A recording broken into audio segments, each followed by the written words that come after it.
So the big elephant in the room is DIRA 2050. And I think it's important for some of you who have not had the chance to read it, just to get a little bit of a glimpse of what the government is thinking about the next 25 years.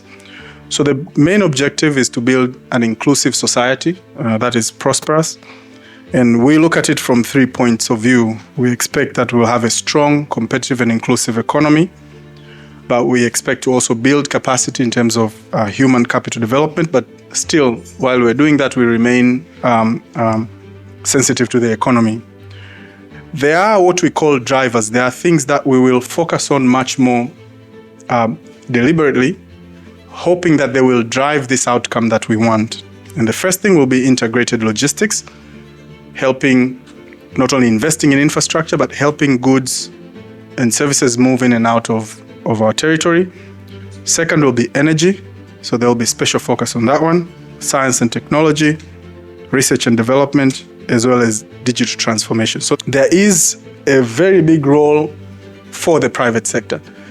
And in fact, in all the meetings that I go to, there is a realization and an agreement that what will make this vision happen is the private sector.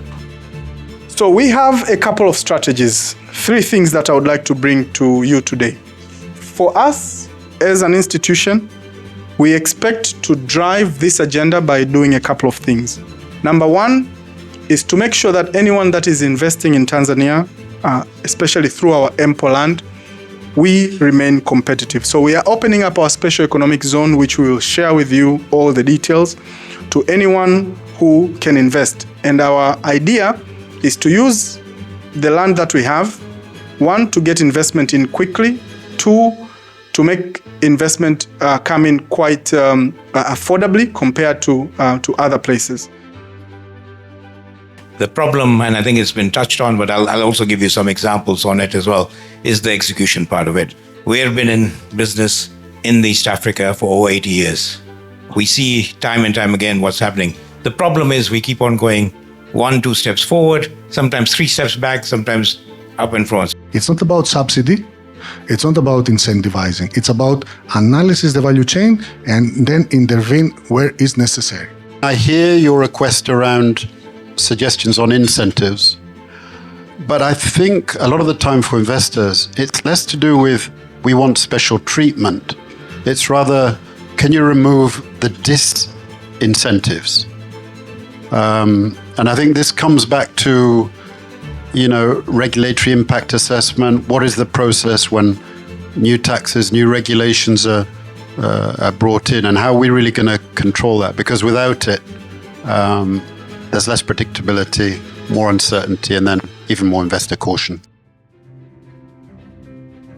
What can the private sector do, and what role can they play in ensuring that the Vision 2050 actually materializes, is implemented, and that we see this Tanzania that we all want to see in 2050?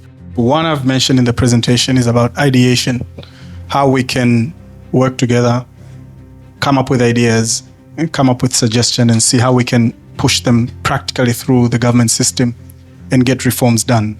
And I think most of you business people would know that how you get stuff done is through alliances, through partners, and how you can get a few parties that have the same interest and same thinking, and to get those results. As much as we are not where we would like to be as a country, or as a business community, we have made some significant strides along the way. And sometimes when you are in a moving car, you sort of don't feel the speed. What the world is telling us now is that supply chains change, they will move, they have to move.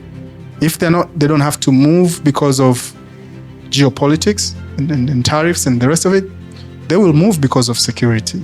They will go to places where they can find sort of access to markets without choke points. And this is where sort of sub-Saharan Africa is becoming a big play area at the moment. And we are seeing that influx. We're seeing that influx from Middle East. We're seeing that influx from places like India and other places. So if these countries are making a bet into this market, for different reasons. I would certainly like to implore the Tanzania investment community to also look into it the same way, either as individuals, but also as partners with different parties all along the world.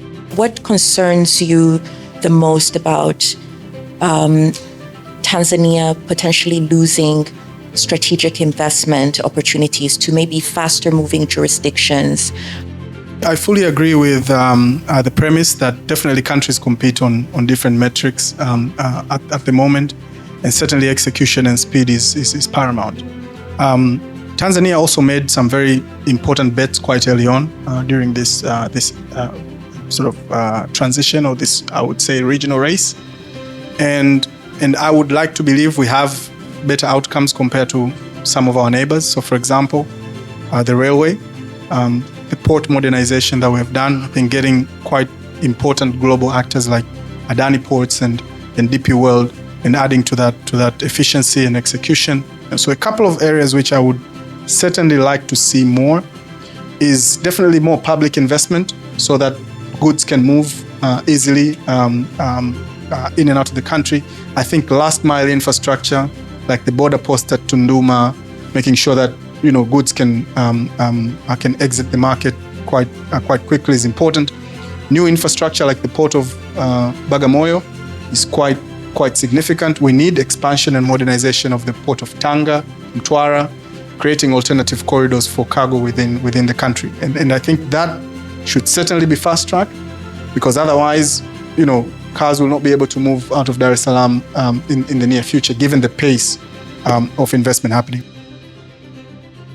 The imperative now is to convert the policy foundation to an effective implementation and measurable impact.